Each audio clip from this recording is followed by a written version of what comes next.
Be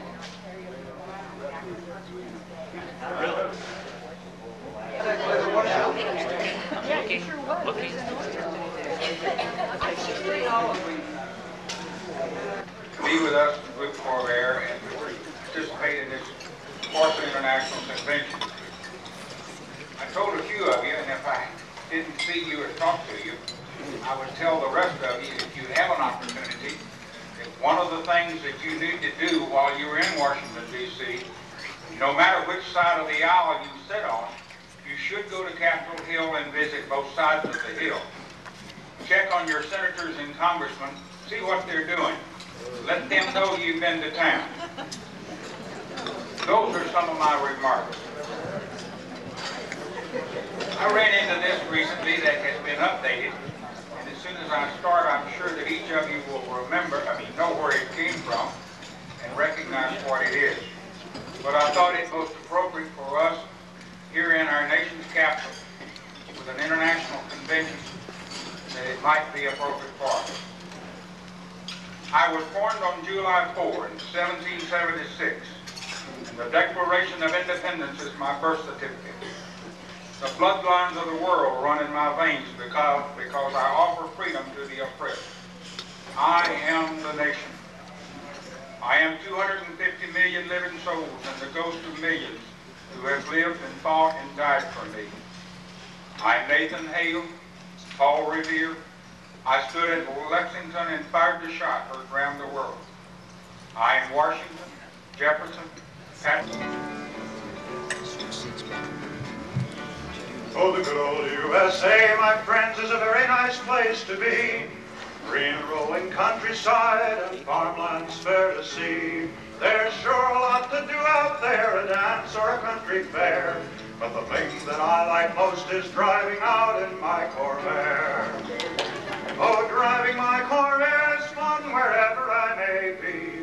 And the spirit of Ed Cole is riding in my seat with me.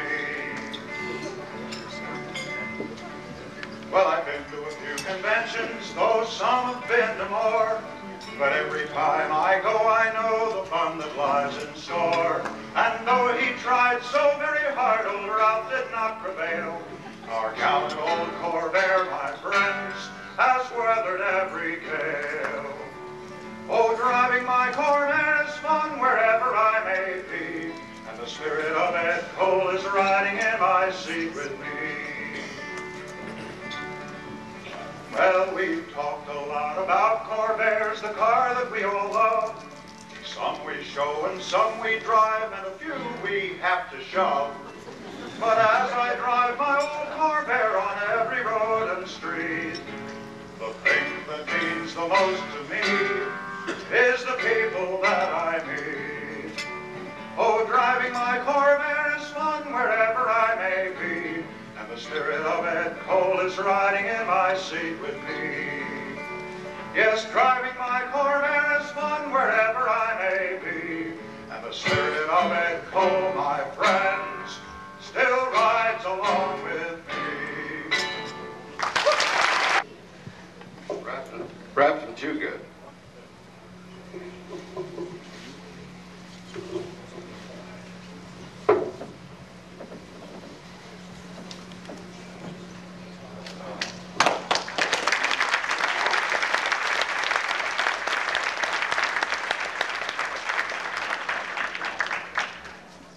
These will go with the car and be permanently with it as part of the Corvair Preservation Foundation's project. And, oh boy. I'd like Cecil to say a few words about the CORSA Preservation Foundation, if you would, please. Well, just quickly, I'd like to mention a little about the Supermons. I hope all of you got to see the display that we had in the vendor area at Dave's vending spot. We are sorry we could not bring the Supermons in a state of painted color, but we were able to do the deck lid. And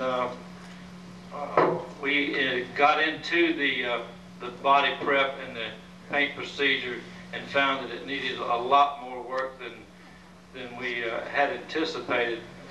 So Jeff has expended 250 hours of labor on this automobile to get it to the prep area for paint. A lot of the areas of restoration are coming together. A lot of the research has already been done as far as identifying fabric and lining up restorers to do the various needed areas of chrome and restoration that we need to complete it. This is indeed a beautiful set of hubcaps which we will attempt to display in two different forms. We will have the wire wheels that the Dayton people are now restoring for us. And then also we will have the Lynn Mitchell version of the solid rims with the hubcaps. So our goal is to produce for you a restored automobile of the Super Monza in Atlanta, 1992. Thank you. Also remember that Ralph Nader led the campaign to run it off the road. There are still 650,000 Corvairs out there. Each year, loyal owners gather. And guess who they invited this year? Fasten your seatbelts. It's our Ralph Nader.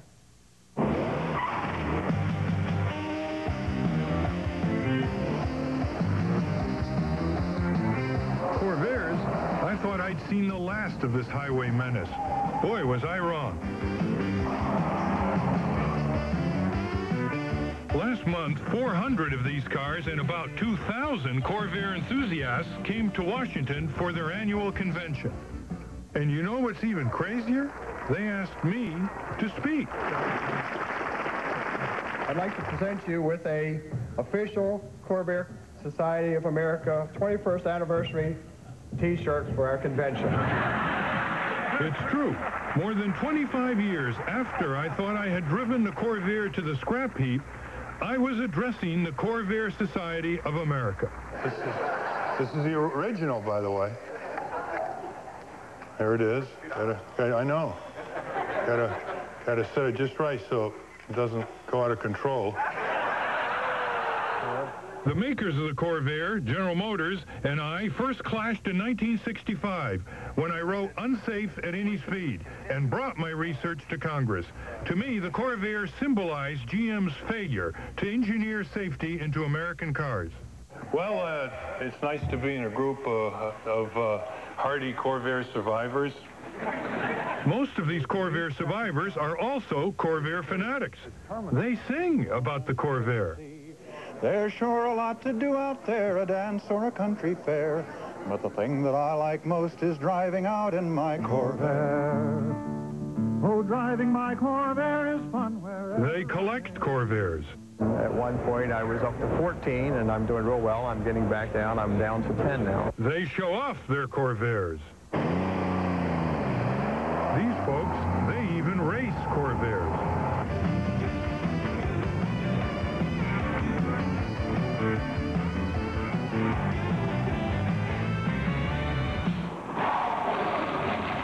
Nader's not all bad. He just wasn't right about the Corvair. Most of the people who drive this car, who aren't familiar with it, get out of it and they exclaim something like, "Wow, that's a dream machine." I call it a nightmare. Especially the early models like this one our cameras caught on a race course. Notice how the rear wheels almost fold under the car during hard cornering. The Corvair presents a real challenge to driving expertise. And so I am convinced that in this room are some of the best drivers in America. I gave them a real ribbing. How's that? Thank you, Ralph. Beware the Corvair. Yes. But most of these Corvair owners took it well. A lot of them reacted with disbelief when they heard I was coming. Mostly it's been, is this a joke? Is this a joke? That's been the comment. Remarkably, some of them enjoyed what I had to say. I think that Ralph Nader came here as our friend today and is going to go away as our friend today. And though he tried so very hard, old Ralph did not prevail. Our gallant old Corvair, my friends, has weathered every gale. Boy, there's not much of a room for airbag here, I'll tell you. In case you're wondering, Ralph refused all offers to go for a ride in a Corvair. And if you want to know what Ralph drives, he doesn't. He carpools. Coming next, what do Tom Selleck and Doris Day have in common?